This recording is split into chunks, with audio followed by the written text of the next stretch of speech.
Hey everybody, in this video we are talking about the strawberry full moon in Sagittarius, and let me tell you, the lineup is absolutely epic.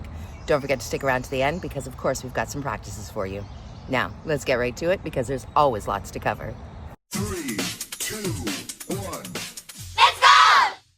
Hi, welcome to Mystic Light Warriors. I'm a divinely guided intuitive here sharing my soul's journey, helping you with your own intuitions and maybe passing on a message or two that you probably need to hear.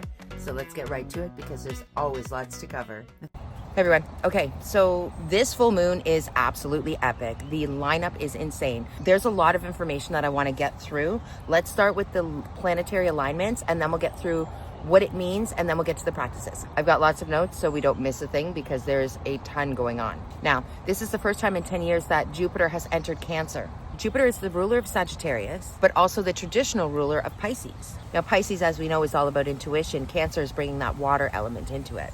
Now, Venus, the planet of love and attraction and beauty, is moving into Taurus. And Venus just so happens to be the ruler of Taurus and Libra. So we know it gets really happy there. Now, we also have to understand that Temperance is the ruler of Sagittarius. That Temperance card always calls for moderation. So make sure you don't go full tilt. Shoot your shot like Sagittarius does with his arrow, but don't go scorched earth. The controlled burn type of thing, you know? So you could figure out where Cancer or Jupiter is in your chart. You can run a birth chart online. They're really simple to do. If you're not sure, feel free to reach out and I can help you with that. Now, Jupiter is the teacher and student. It's about growth and wisdom and abundance, that higher learning, your personal development and your spirituality. Plus, it's a Sag full moon. Jupiter is also now squaring the nodes of fate, making this a really crazy one. It's also going to square Saturn and Neptune is that soul alignment, how we show up. Cancer reminds us to fill our cup before filling others. Now, Jupiter was expanding in Gemini previously. So all those ideas that we brought forth last month, some of them are going to fall away. Some of them that aren't meant to continue on. You'll notice them fall away as we move into Cancer. Jupiter moving into Cancer is connecting us with that love and abundance and passions. And it'll help us take those ideas that are meant to go through and push them through, make them a reality. This type of energy really helps us to connect with our soul and our soul's purpose if you tap into it. But it's not just your physical body, it's your emotional body, your ancestry, your family, your physical home, your adoptive family, your family of origin, all of it. I don't know if you heard that, but a dog just jumped into the water just up ahead of me. And that's part of the message too, is coming from joy and passion. That dog doesn't give a damn. He just like, yes, water. And he jumped right in and dove right in. Now, again, we talked about having that controlled burn. So don't jump full tilt, but go for it. Follow your bliss, follow your joy. This is what this energy is all about. Water flows just like emotions. And we really need to lean into our heart space right now. Now, the full moon is square the nodes of fate. That is big. The moon is in Sagittarius at 20 degrees and the sun is in Gemini at 20 degrees. That's squaring the north node in Pisces and the south node in Virgo. South node is what we're moving away from. North node is what we're moving to.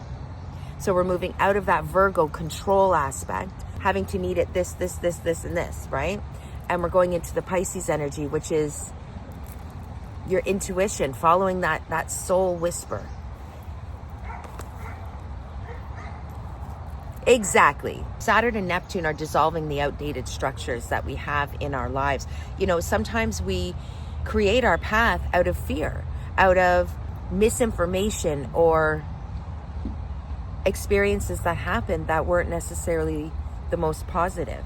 We choose our path because of these things sometimes. And right now we're being asked to look at that and choose better. Go back and get rid of those structures that are telling you these things that are not true and follow that intuition. Get on your true path. And that doesn't mean, you know, like we all have to pay rent. We all have bills. We all have those things. I'm not saying quit your job and go paint in the forest, like as much as that would be lovely. What I am saying is start to lead with your heart in any place that you can. So 2 days after Jupiter enters Cancer, it becomes conjunct Mercury as well. And Mercury is that messenger of the gods. So this is amping up that intuition. Now, I'm not going to go into any more planetary alignments because there's a ton. There's Vestas in Scorpio. There's conjunct with Black Moon Lilith. which is opposite Venus in Taurus. All of this is the depths of your intimacy, depths of your soul, your divine feminine. And just because you might not be a feminine doesn't mean you don't have a divine feminine in you. Savor and enjoy the earthly pleasures. Now understand, we're just in June right now. This intensity is picking up as Neptune moves into Pluto before Uranus moves into Gemini. The thing of it is, this year is big because every planet is moving in 2025, except one moved just before 2025. All of these outer planets move really, really slowly. But this year, they're all shifting. This year is a huge year for shifting. It's a huge year for change. And on top of that, think about it. This is the Chinese zodiac year of the snake. And what do snakes do? Shed their skin and change, right? And on top of that, it's 2025, which works out to a 9.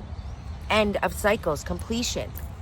Everything is lining up. This is a big year to let go of all the outdated, step into the new you. Nobody said you have to be the same person all the time. In fact, you can wake up tomorrow. You can decide right now to be a completely different person and go with it. And that's what we're being called to do here. You might notice that you've been a little more emotional lately. Sensitivities and awarenesses are all amplified right now. So make sure you're grounding your energy and keeping centered as much as possible. Don't engage or react to people. Take that step back and come from your place of wisdom and respond when needed.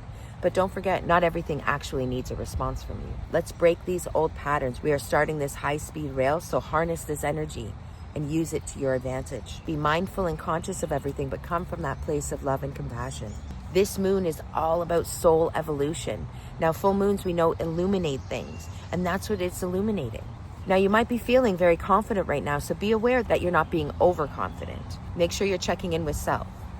You might also be feeling a little bit uneasy or a little bit of a heaviness or even an exhaustion because there's a lot going on. And even when we're sleeping, our souls are active.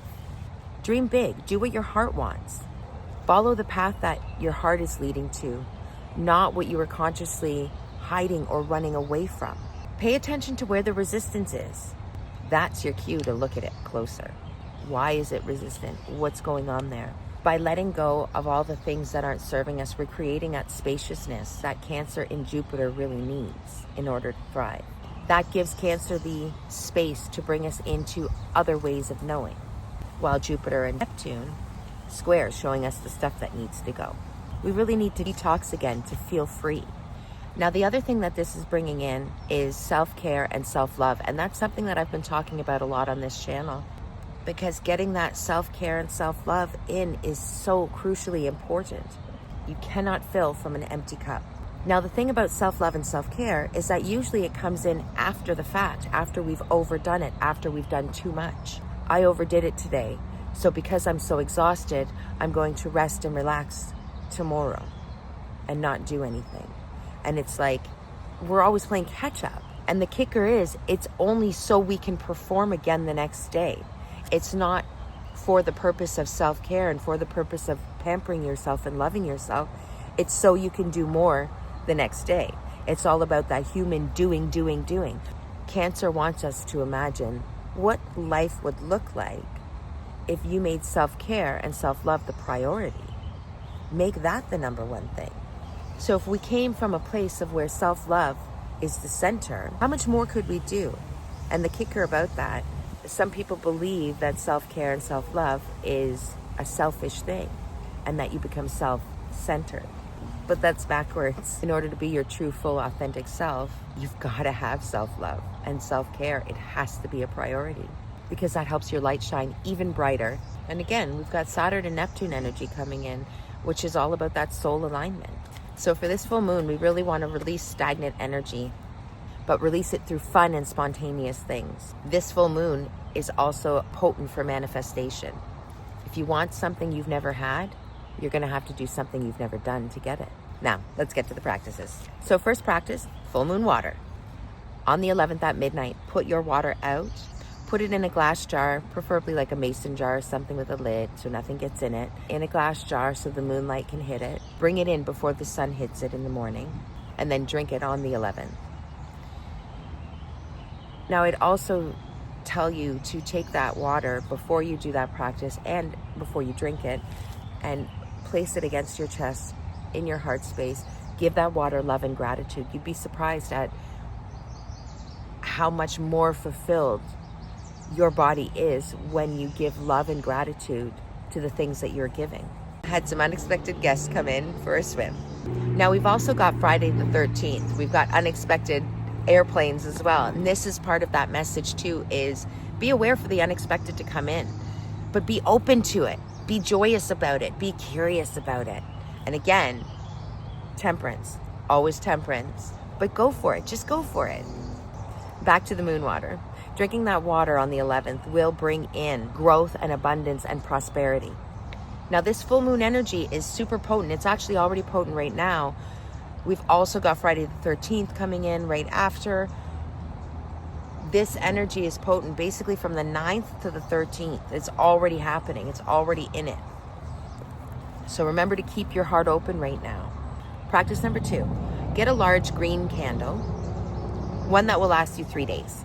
Now you're going to take a piece of paper and write in detail what you want. As much detail as you can. Get the feeling involved in it. Emotion is energy in motion. Get that emotion involved while you're writing this, all the things that you want to manifest.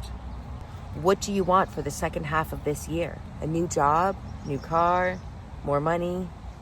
Write it all down in as much detail as you can and feel it as you're writing it. But feel it as if you've already got it, and write it like you've already got it.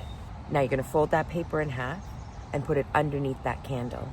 That candle will be lit for 3 days straight.